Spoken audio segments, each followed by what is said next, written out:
अस्सलामुअलैकुम। आप देख रहे हैं टेक्निकल एक्सपर्ट्स और मैं हूं मोहम्मद अमीन। आज की इस क्लास में हम पढ़ेंगे स्ट्रेच कमांड के बारे में कि स्ट्रेच कमांड क्या काम करती है, किस तरह से काम करती है और इसका क्या काम है। लेकिन इससे पहले आपसे हमेशा की तरह रिक्वेस्ट है, हमारे इस चैनल को सब्सक्राइब कर लें ताकि हमारी हौसला अफजाई होती रहे और हम इसी तरह मुख्तलिफ़ किस्म के कोर्सेज़ का सिलसिला जारी रख सकें। स्टूडेंट्स, आज की इस क्लास में हम स्ट्रेच कमांड के बारे में पढ़ेंगे। स्ट्रेच कमांड हमारे पास किसी भी ऑब्जेक्ट को खींचकर लंबा करने में काम देती है। उसको खींचकर हम लंबा कर सकते हैं।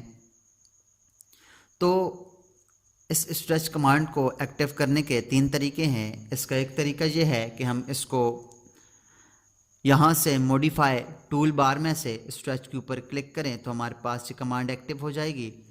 इसका दूसरा तरीका ये है कि हम मॉडिफाई मेन्यू में जाएं और यहाँ से स्ट्रेच के ऊपर क्लिक करें तो हमारे पास ये कमांड एक्टिव हो जाएगी।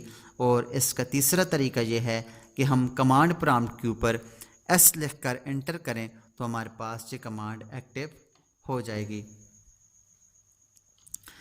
इस कमांड को एक्टिव करने के बाद हम इसको यूज़ कर सकते हैं। इससे पहले मैं एक रेक्टेंगल बना लेता हूँ और इसके अलावा एक पॉलीगॉन बना लेता हूँ।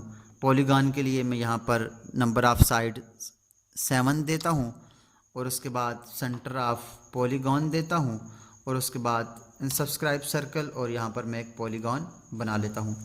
2 ऑब्जेक्ट मैंने बना लिए, एक रेक्टेंगल बना लिया और एक पॉलीगॉन बना ली है। अब इसके ऊपर स्ट्रेच की कमांड यूज़ करके चेक करेंगे। स्ट्रेच की कमांड के लिए मैं मॉडिफाई मेन्यू में जाता हूँ और यहाँ से स्ट्रेच की कमांड लेता हूँ। जो ही मेरे पास ये स्ट्रेच की कमांड एक्टिव होती है तो आप देखें यहाँ नीचे लिखा हुआ आ रहा है, select object to stretch by crossing window और क्रॉसिंग पॉलीगॉन। क्रॉसिंग विंडो के ज़रिए, याद रखिएगा, क्रॉसिंग विंडो के ज़रिए। ये जो मैं बना रहा हूँ विंडो आपको नज़र आ रही है सब्ज़ कलर की, ये क्रॉसिंग विंडो है। इस क्रॉसिंग विंडो के ज़रिए आप इसको ही सिलेक्ट करेंगे। जब आप इसको सिलेक्ट नहीं करेंगे क्रॉसिंग विंडो के ज़रिए तो ये स्ट्रेच की कमांड हरगिज़ काम नहीं करेगी। अगर आपको ये क्रॉसिंग विंडो के बारे में समझ नहीं है तो आप मेरी इसी चैनल की जो वीडियो नंबर 2 है जिसमें मैंने जितना भी इंटरफेस के बारे में बताया हुआ है उसमें मैंने ये सारा बताया हुआ, तो आप जाकर वहाँ पर देख सकते हैं। वीडियो नंबर 2 में जाएं, मैं इसका लिंक आपको नीचे डिस्क्रिप्शन में दे दूँगा। तो क्रॉसिंग विंडो बनाकर हम इसको सिलेक्ट करेंगे तभी ये काम करेगी। क्रॉसिंग विंडो मैं इसके ऊपर बनाकर इसको सिलेक्ट करता हूँ और राइट बटन क्लिक करके जब इसको मैं सिलेक्ट करूँगा और खींचूँगा तो आप ये देखें कि ये हमारे पास ये खींच के लंबा हो रहा है। याद रखिएगा, इससे पहले हम जितनी भी कमांड यूज़ कर रहे थे वो जस्ट किसी ऑब्जेक्ट के ऊपर सिलेक्ट करते थे तब ये काम करता था, हमारा ऑब्जेक्ट सिलेक्ट हो जाता था। लेकिन इसके अंदर स्ट्रेच की कमांड के अंदर वो उस तरह से काम नहीं करेगा।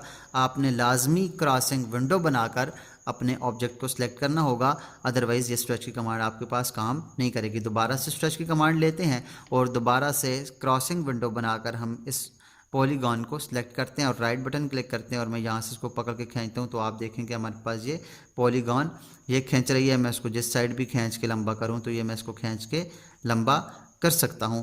तो ये थी हमारे पास स्ट्रेच की कमांड कि हम इसको किस तरह से यूज़ करते हैं और इसका क्या काम है, ये क्या किरदार निभाती है। तो उम्मीद करता हूँ आपको ये बात स्ट्रेच के बारे में, ये कमांड भी समझ आई होगी।